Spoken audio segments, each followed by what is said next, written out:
everyone, welcome back to my channel. My name is Michelle and I talk about books.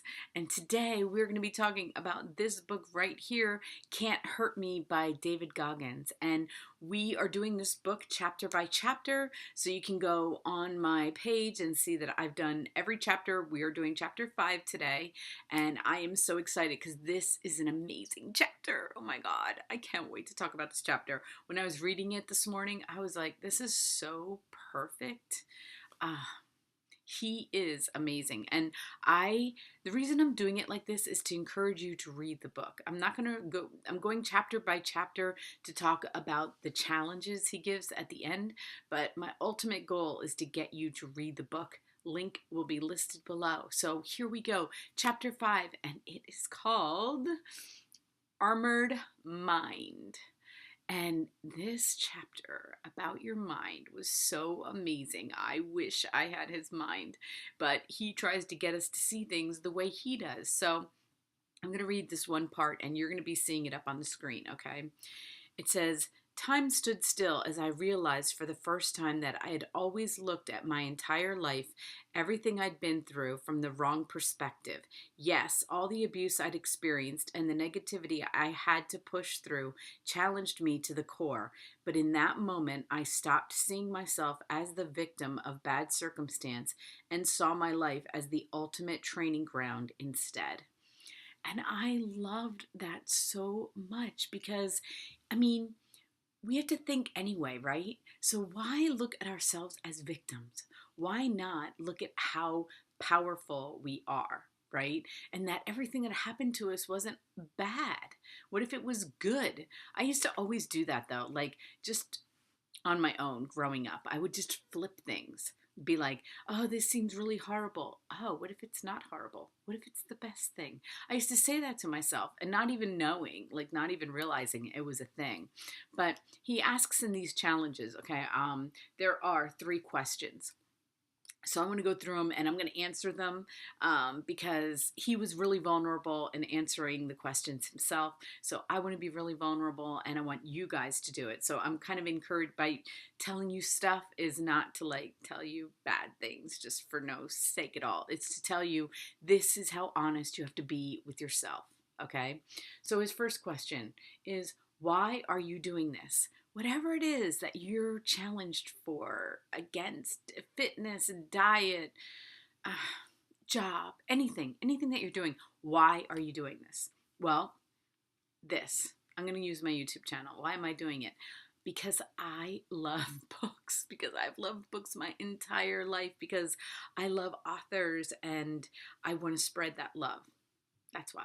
Because when I get done talking to an author about their book, my goal is to make them feel really awesome because I want to tell them how much I loved it and encourage them. And even the authors that don't need my encouragement, everybody needs a smile. So I try to smile and tell them what I loved about their book.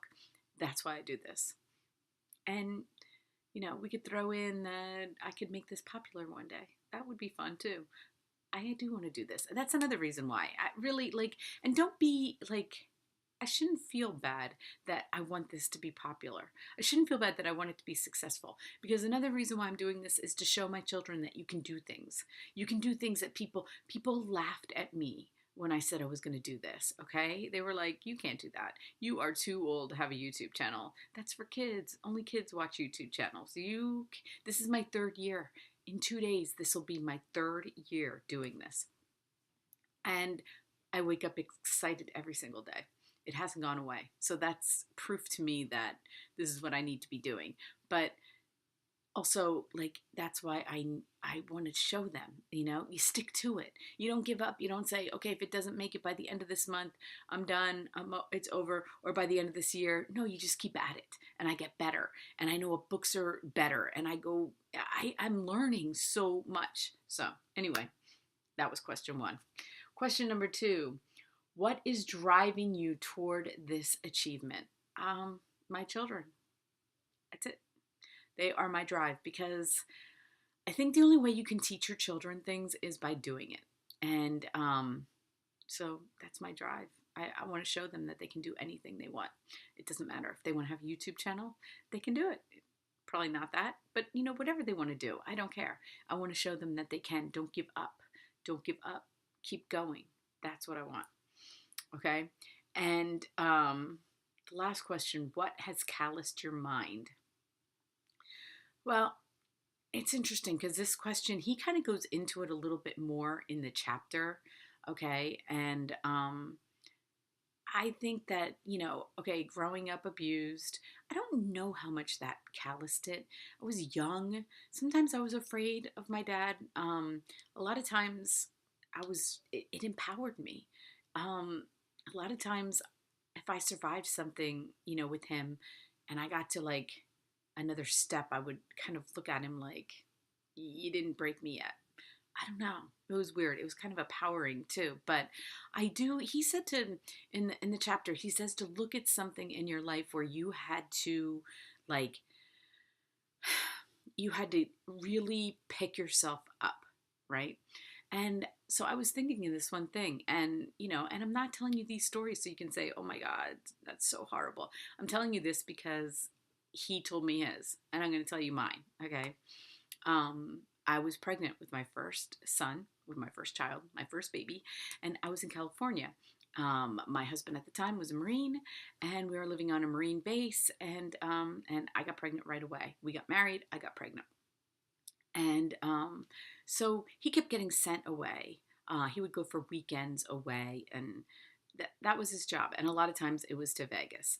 And I was sitting in the living room of one of my friend's houses, and her husband was there. And I was kind of like, oh, didn't he have to go? And she was like, Michelle, your husband has a girlfriend. And I was 8 months pregnant. And I'd only been married, not even, was it even a year? A year, a little bit over a year. And like my whole world collapsed. I was like, what? What? Like, here I am, like, pregnant and fat, and, you know, like, what?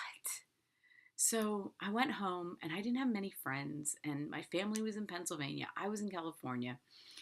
And I remember just getting on my knees and just praying. And I was just like, I have no control over this situation. None. I can't do anything. I can't stop him. I'm about to have a baby. I can't go home. They're not going to let me fly. My mom couldn't leave because my dad was sick at the time. So I was like, I'm done. Like, I don't know what to do. I just don't know what to do.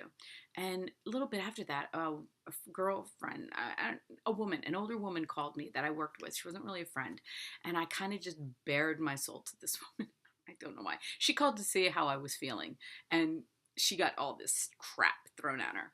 So we went to lunch, and she looked at me and she said, Michelle, when you get home, and he eventually has to come home, because he has to, she's like, you look him in the eye and you tell him to get his shit and get out of the house. And I was like, what? If he comes home, I'm going to beg him to stay. And she was like, no, you're not. You are not going to do that. You are going to do this.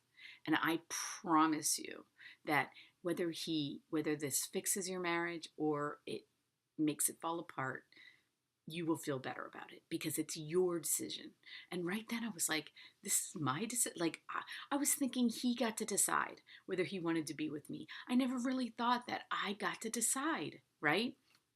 So it happened. He came home, and I was like, I looked him dead in the eyes. I said, get your stuff, get out.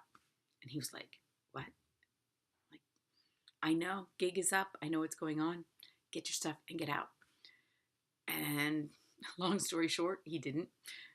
He ended up staying. He wanted to stay, and you know, we kind of worked it out for a little while. Didn't work right away because he did end up being with her the night I gave birth. So that didn't work out very well at first, but eventually it did. And I had 2 more children with him. And yes, we eventually got divorced. But that moment, I was powerful. That moment, I had a say in what was going to happen in my life. I got to decide. I got to decide whether he got to stay or not. So when I'm going, like, if I want to use that for now, right?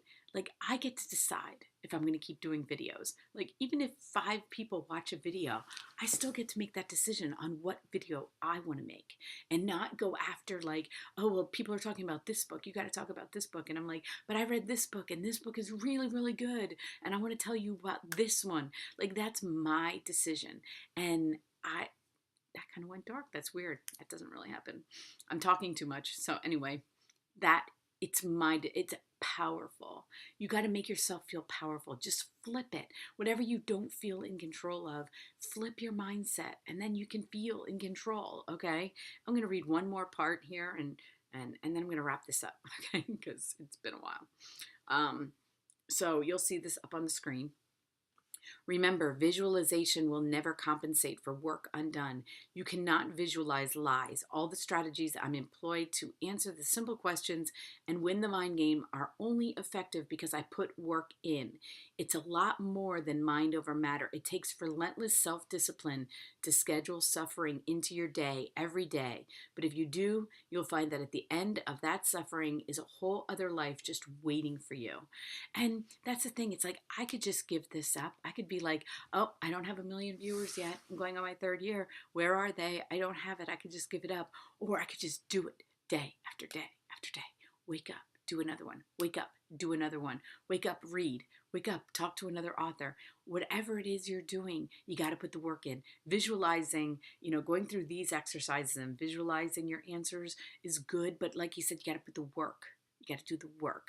And even in the instance with my ex-husband, is like, I visualized what I was going to say. And then when he walked through the door, it was really easy. The words just came out. I didn't have to be like crying. I didn't cry. I didn't cry. And they came out. Like, so you got to do it. You just have to do it and then do it. And then I felt powerful. And when I do these videos, I know I'm making myself happy, and I know I'm passing it on, because even if nobody watches these, one day I won't be here anymore, and I feel like I'm talking to my children, and they'll get to watch these. You have 6 children. Eventually they'll get to, and then I have 9 grandchildren, and if they want to see what their grandmother looked like, it's like, here I am, and I read books, and here are books that I liked. So, have a purpose, have a reason, visualize, and then do it, basically. And then you have the armored mind, right? So, it's like going dark again. And I talked for 12 minutes. Oh my God. I tried to do these in 5. Impossible. So anyway, everyone, that was chapter 5. As you can tell, I loved it. Link is listed below. And I can't wait to read chapter 6. Yes. Have a great day, everybody.